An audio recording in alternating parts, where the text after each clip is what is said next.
So, good morning mga kaibigan. Ngayon ay meron na akong panibagong ipapakita at ituturo sa inyo. Ito, magkakapit tayo ng ganito. Ang tawag nila dito is WPC panel. So, ang haba pala dito is 290 cm, almost 3 meters. At ang lapad is 1 feet yung lapad.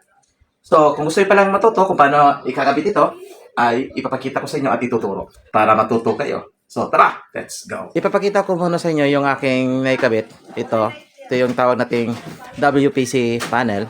So, ito yung kulay, yung isa. At dito sa kabila, iba rin yung kulay. Combination with gold. So, ganito yung resulta pagkatapos ng maikabit. So, ditong banda, ito yung hindi natin natapos. At saka, doon sa kabila.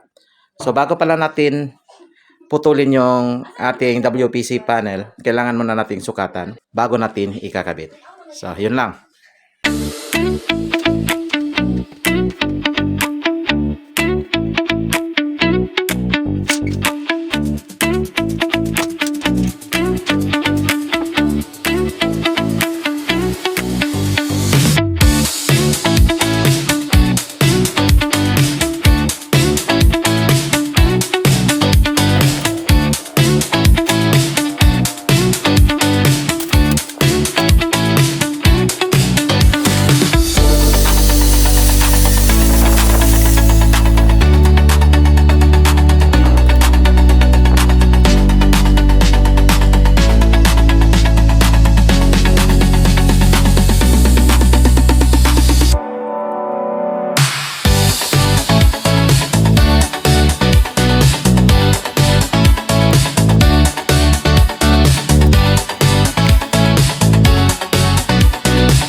ayun mga kaibigan, ay kabit na natin. So, ganoon lang kadali at kasimple magkabit ng WPC panel. So, sana may natutunan kayo sa ating pinakitang video.